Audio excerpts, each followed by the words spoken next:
একদিকে দেশের রাজনীতি অঙ্গনে চলছে একে অপরকে দোষারোপের চর্চা এবং অন্তর্বর্তীকালীন সরকারকে দ্রুত নির্বাচন দেওয়ার বিষয়ে চাপ দেয়া, অন্যদিকে বৈষম্য বিরোধী ছাত্র আন্দোলনের সমন্বয়কদের দেশ ও সংবিধান সংস্কার করার বিষয়টি দ্রুত এগিয়ে নিয়ে যাওয়ার বিষয়ে চাপ দেওয়া। সচিবালয়ে আগুন লাগার মতো দেশের বিভিন্ন স্থানে ঘটেই যাচ্ছে ছোট বড় নানামুখী ঘটনা। কি করবে অন্তর্বর্তীকালীন সরকার?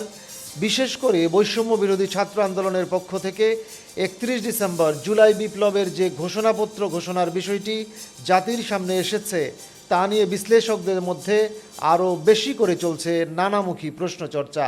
জাতি অধীর আগ্রহে আছে ৩১ ডিসেম্বরে পঠিত ঘোষণাপত্রের মাধ্যমে কি পরিবর্তন আসছে জাতির সামনে।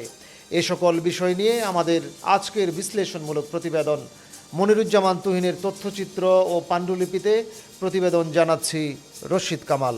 জামায়াতে ইসলামীর আমির ডাক্তার শফিকুর রহমান বলেছেন, ইসলামী ব্যাংক দখল করেনি জামায়াত, এ ব্যাংক তার মায়ের কোলে ফিরে এসেছে। ৫ আগস্টের পর নতুন ডাকাতরা ব্যাংক দখল করতে গিয়েছিল, তারা পালিয়ে গেছে। তিনি আরও বলেন, ক্ষমতায় গেলে কারো উপর জোর করে পর্দা প্রথা চাপিয়ে দেবে না জামায়াতে ইসলামী। এমন শিক্ষা ব্যবস্থা প্রণয়ন করা হবে যেখানে নারীরা আপন ইচ্ছায় পর্দা করবে। বাংলাদেশের সবচেয়ে শক্তিশালী ব্যাংক ছিল ইসলামী ব্যাংক বাংলাদেশ লিমিটেড। সৌভাগ্যক্রমে এই ব্যাংকের ৬টি বছর বোর্ড অফ ডিরেক্টরসে আমার বসার সুযোগ হয়েছে। আমি ব্যাংককে দেখেছি, তখন ব্যাংকের ছিল সোনালী যুগ। এরপরে এই ব্যাংকে ডাকাত পড়ল, বিগত সরকারের উস্কানিতে ষড়যন্ত্রে ডাকাত পড়ে ব্যাংকটা ডাকাতি করে নিয়ে গেল, ছিনতাই করে নিয়ে গেল। আমরা হাহাকার করলাম, চিৎকার দিলাম যে এই ব্যাংক নির্দিষ্ট কোনো দলের নয়, গোষ্ঠীর নয়, মানুষের নয়, বাংলাদেশের মানুষের এই ব্যাংক, জনগণের এই ব্যাংক। কথা বলুন, কেউ কথা বলল না। ডাকাত একদিন ডাকাতি করে ব্যাংকটা ফুটলা করে ফেললো, একটা সুশব্দ নাই। এখন ৫ তারিখের পরিবর্তনের পরে একদর অস্ত্র হাতে নিয়ে সেই ব্যাংক দখল করতে গেল। ব্যাংকের কর্মকর্তা কর্মচারীরা তারা জিজ্ঞেস করলো, তোমরা কারা? বললো যে আমরা এখন ব্যাংকের দায়িত্ব নিতে চাই, তোমাদেরকে কে পাঠিয়েছে? তখন আর কোনো জবাব দেয় না। বোঝা গেল যে এরা ডাকাতের বেশে নতুন ডাকাত, আবার সেখানে গেছে ব্যাংক ডাকাতি করতে। তারা গুলি ছুড়লো, কয়েকজন লোক আহত হলো। শেষ পর্যন্ত ব্যাংকের সৎ এবং ব্যাংক প্রেমিক দায়িত্বশীল কর্মকর্তা কর্মচারীদের প্রতিনিধিদের মুখে তারা পালিয়ে যেতে বাধ্য হয়েছে। এখন কেউ কেউ বলেন এই ব্যাংক অমুক দল তমুক দল দখল করেছে। ব্যাংক দখল করা হয়নি, ব্যাংক তার মায়ের কুলে ফিরে আসবে ইনশাআল্লাহ। বিএনপির সিনিয়র যুগ্ম মহাসচিব রুহুল কবির রিজভীর বক্তব্য বিভ্রান্তিকর দাবি করে তীব্র নিন্দা ও প্রতিবাদ জানিয়েছে বাংলাদেশ জামায়াতে ইসলামী।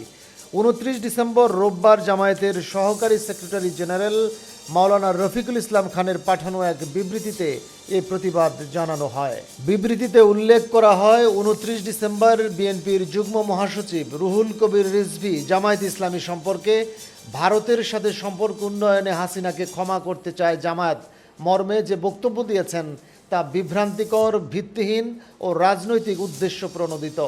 ভারতের সাথে সম্পর্ক উন্নয়নের বিষয়ে জামায়াতের প্রতি অভিযোগ উত্থাপনের আগে রিজভীর আত্মপর্যালোচনা করা উচিত।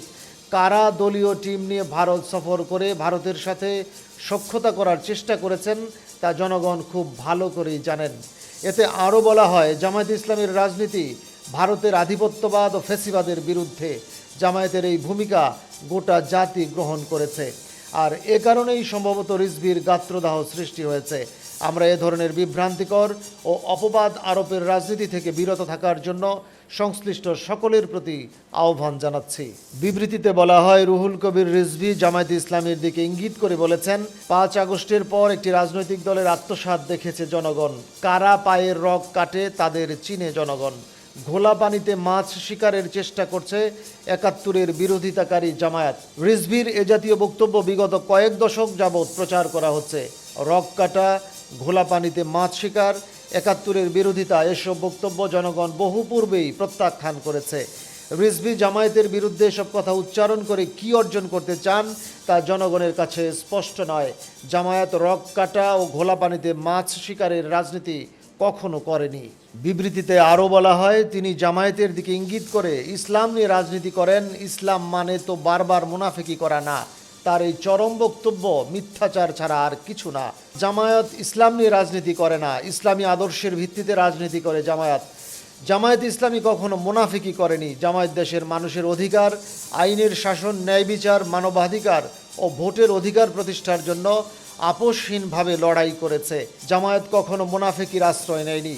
রিজভী অবশ্যই অবগত আছেন 2018 সালে প্রতিষ্ঠিত জোটকে এড়িয়ে ভিন্ন মতের লোকদের সাথে জোট করে ক্ষমতায় যাওয়ার জন্য যে ঐক্য করা হয়েছিল তা কি জাতির সাথে মুনাফিকি নয়? জনগণ এই রাজনৈতিক ছন্দপতনের ইতিহাস ভুলে যায়নি। সম্প্রতি সার্জিস হাসনাতের বাড়িতে শত কোটি টাকা উদ্ধার হয়েছে বলে সোশ্যাল মিডিয়ায় এমন চাঞ্চল্যকর তথ্য, ভিডিও প্রচার শুরু হয়েছে। তবে সংশ্লিষ্ট কর্তৃপক্ষ এবং নির্ভরযোগ্য সূত্রগুলো এই দাবির সত্যতা সম্পূর্ণরূপে অস্বীকার করেছে। এ বিষয়ে একটি প্রতিবেদন প্রকাশ করেছে বাংলাদেশের তথ্য যাচাইকারী প্রতিষ্ঠান ফ্যাক্ট চেক রিউমার স্ক্যানার। তাদের অনুসন্ধানে জানা যায় ভিডিওটি ভুয়া। তথ্য যাচাইয়ে জানা যায় এ ধরনের কোনো ঘটনা ঘটেনি এবং সার্জিস হাসনাতের বিরুদ্ধে ওঠা অভিযোগ ভিত্তিহীন। প্রকৃতপক্ষে কোনো আইন প্রয়োগকারী সংস্থা তাদের বাড়িতে এমন কোনো অভিযান চালায়নি যেখানে এত বিপুল পরিমাণ অর্থ উদ্ধার করা হয়েছে। বিশেষজ্ঞদের মতে এ ধরনের ভুয়া তথ্য উদ্দেশ্যমূলকভাবে ছড়ানো হচ্ছে। এটি মানুষের কৌতূহল বাড়ালেও সত্য প্রকাশের জন্য সবাইকে আরও সতর্ক থাকার পরামর্শ দেওয়া হয়েছে। সংবাদ মাধ্যম ও সামাজিক যোগাযোগ মাধ্যম ব্যবহারকারীদের প্রতি যাচাই ছাড়া এ ধরনের বিভ্রান্তিকর তথ্য শেয়ার না করতে আহ্বান জানানো হয়েছে। সার্জিস হাসনাতের পরিবারের পক্ষ থেকেও এ বিষয়ে আইনি পদক্ষেপ নেওয়ার হুঁশিয়ারি দেওয়া হয়েছে। এই ঘটনাটি আমাদের মনে করিয়ে দেয় সোশ্যাল মিডিয়ার যুগে ভুয়া খবর কেমন করে বাস্তবতা ও সত্যকে আড়াল করতে পারে। তাই তথ্য যাচাই ছাড়া বিশ্বাস বা প্রচার থেকে বিরত থাকুন। অন্যদিকে 31 ডিসেম্বর ঢাকায় কেন্দ্রীয় শহীদ মিনারে শিক্ষার্থীদের জড়ো হওয়ার আহ্বান জানিয়ে শনিবার সন্ধ্যার পর থেকে বৈষম্য বিরোধী ছাত্র আন্দোলন ও জাতীয় নাগরিক কমিটির সদস্যরা ফেসবুকে একের পর এক রহস্যজনক পোস্ট দিতে থাকেন। তবে ওই দিন কি হবে তা নিয়ে কেউ বিস্তারিত না বলায় ব্যাপক চাঞ্চল্য তৈরি হয়। এবার সংবাদ সম্মেলন করে 31 ডিসেম্বরের কর্মসূচির বিস্তারিত জানালেন বৈষম্য বিরোধী ছাত্র আন্দোলনের নেতারা। রোববার 29 ডিসেম্বর দুপুরে বাংলা মোটরে বৈষম্য বিরোধী ছাত্র আন্দোলনের কেন্দ্রীয় কার্যালয়ে সংবাদ সম্মেলনের আয়োজন করা হয়।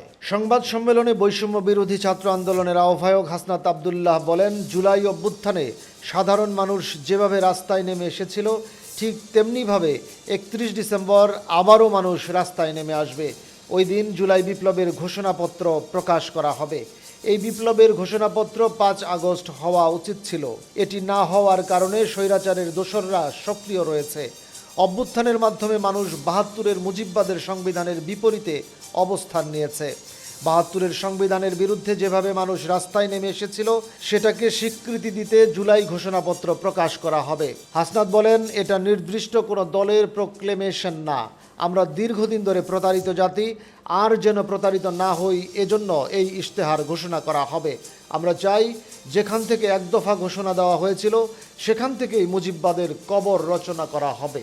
বৈষম্য বিরোধী ছাত্র আন্দোলনের অন্যতম সমন্বয়ক ও জুলাই শহীদ স্মৃতি ফাউন্ডেশনের সাধারণ সম্পাদক সার্জিস আলম বলেন, আমরা মনে করি আমাদের ঘোষণাপত্র আরও আগে প্রকাশ করা দরকার ছিল।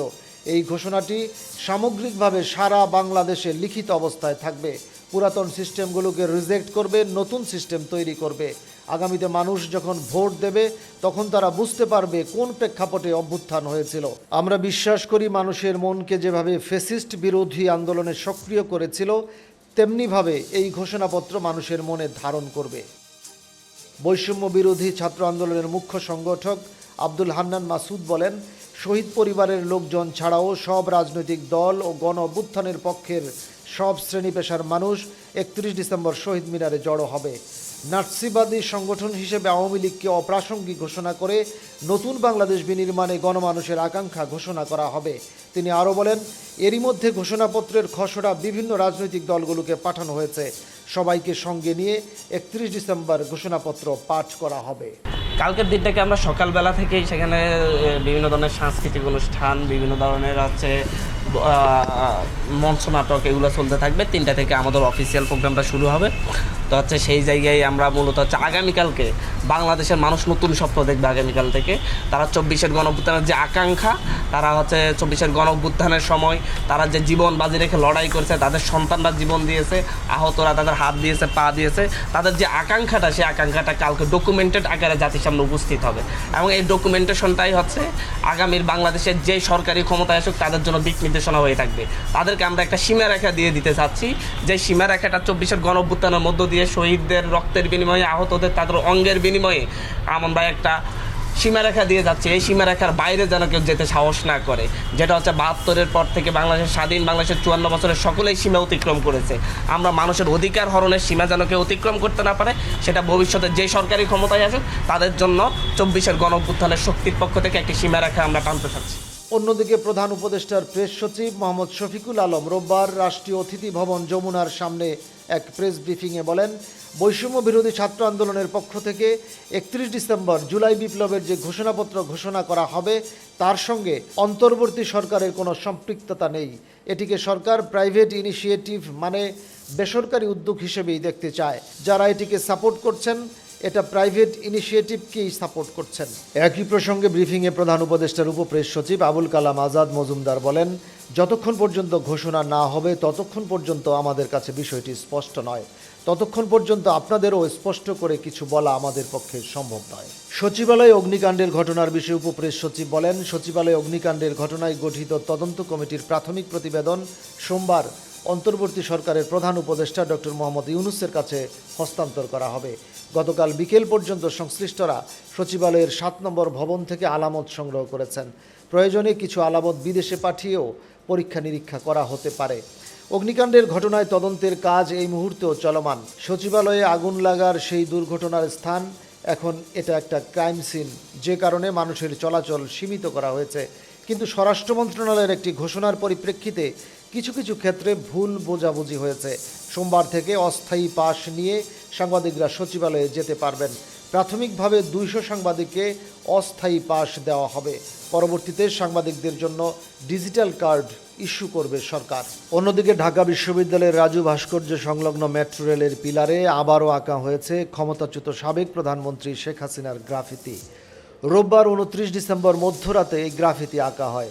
সেখানে সোমবার 30 ডিসেম্বর জুতা ও ঝাড়ু নিক্ষেপ কর্মসূচি পালনের ডাক দিয়েছে বৈষম্য বিরোধী ছাত্র জনতা। উল্লেখ্য, শেখ হাসিনার শাসনকালে মেট্রো রেলের রাজু ভাস্কর্য সংলগ্ন 2 পিলারে শেখ হাসিনা ও শেখ মুজিবুর রহমানের গ্রাফিতি আঁকে ছাত্রলীগ। ছাত্র জনতার অভ্যুত্থানে 5 আগস্ট শেখ হাসিনার পতনের পর জনতা তার গ্রাফিতিতে জুতা নিক্ষেপ, রক্তের প্রতীকস্বরূপ লাল রং, ইটপাটকেল ও ঝাড়ু মেরে নিজেদের ক্ষোভ প্রকাশ করেন। ফলে একসময়ের গ্রাফিতি জনতার ক্ষোভ ও ঘৃণার প্রতীকে রূপ নেয়। ফলশ্রুতিতে এটির নামকরণ হয় ঘৃণা স্তম্ভ।